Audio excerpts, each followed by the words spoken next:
Next up on the broadcast, Senator Clyde Chambliss of Prattville is back in studio with us. Senator, welcome back to Capitol Journal. Thank you, sir. Always nice to see you. Always nice to see you. Appreciate you having me in. Of course. Senator, let's begin with probably what will be the hot topic for you and your colleagues in the upper chamber this week, and that is the lottery and gambling expansion bill that you actually debated on your last day in session before the break.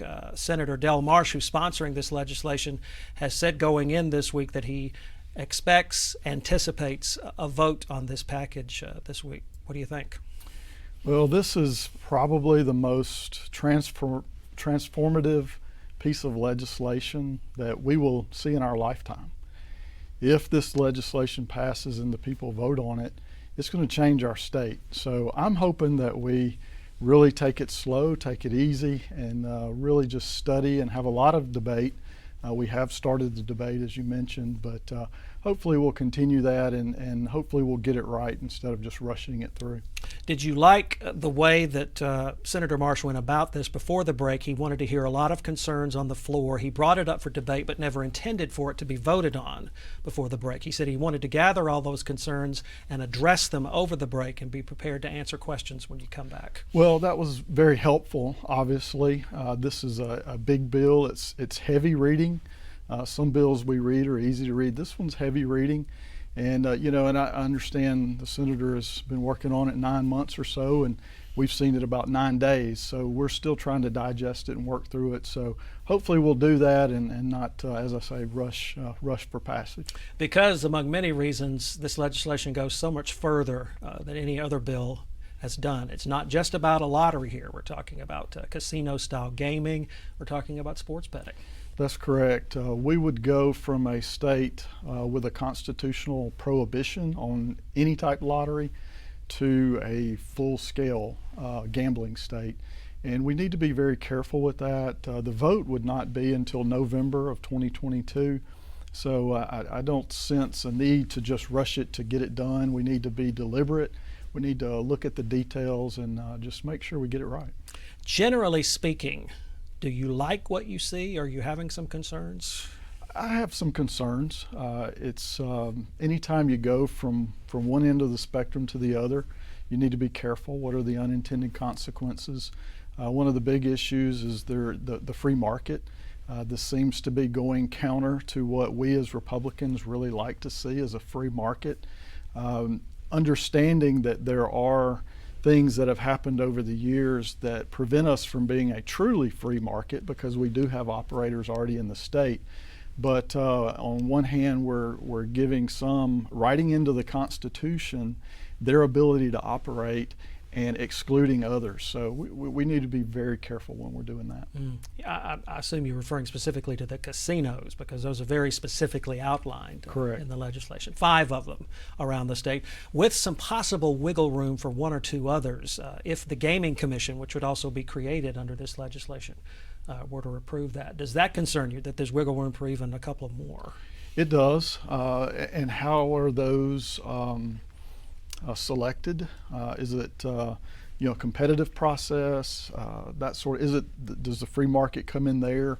And from what I understand, the substitute's still fluid, still moving. So we'll have to see what the final version of it is. But I've talked with Senator Marsh in detail. Spent an hour with him the other day, and he was very gracious to hear my concerns. So we're working through that, and we'll see where it ends up.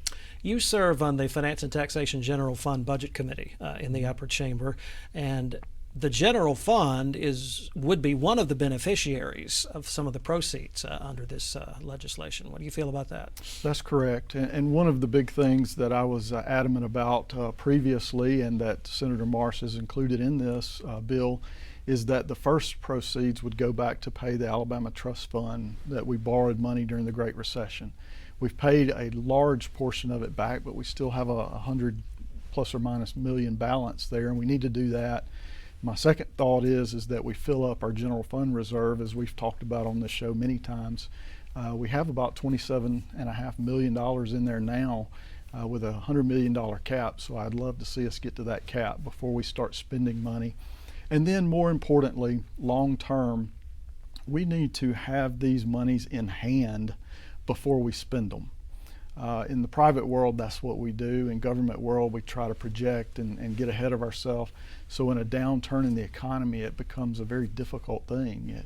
We don't need to hire a bunch of people and then have to lay them off the first downturn in the economy. So those are the things that I'm really looking at and working with the senator on. And you think we could get there, or at least make substantial ground in getting there through the benefits of gambling revenue?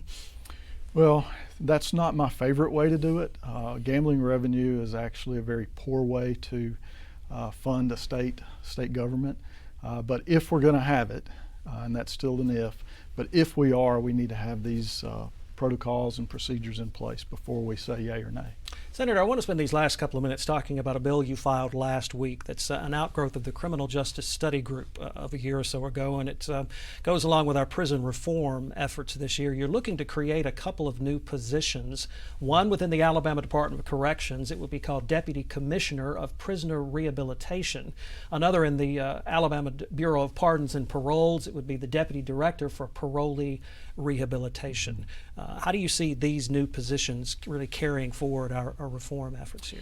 Well, the way I envision it is it's not necessarily expansion of new positions, but that people that are there at that level, one in each of those departments, are tasked every day to come to work and to help figure out how inmates get from inside the prison to outside the prison and leading a productive life. And we need these two agencies to really work hand in hand to make that happen.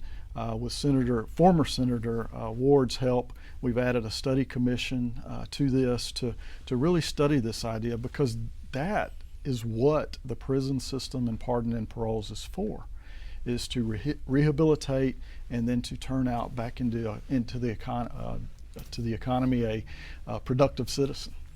And where prison construction is concerned, Governor Ivey's private lease prison construction plan has been a hot topic in the opening weeks of the session. You have a prison in your district, right? Well, I do, several. Yeah. How do you feel about what's on Well, I think they got it exactly right as far as the counties that they selected, Elmore, Escambia, and Bibb. The locations within those counties are problematic for me, and I've told the governor and her staff that. I think we need to figure out every way that we can to put it on state-owned property in those counties.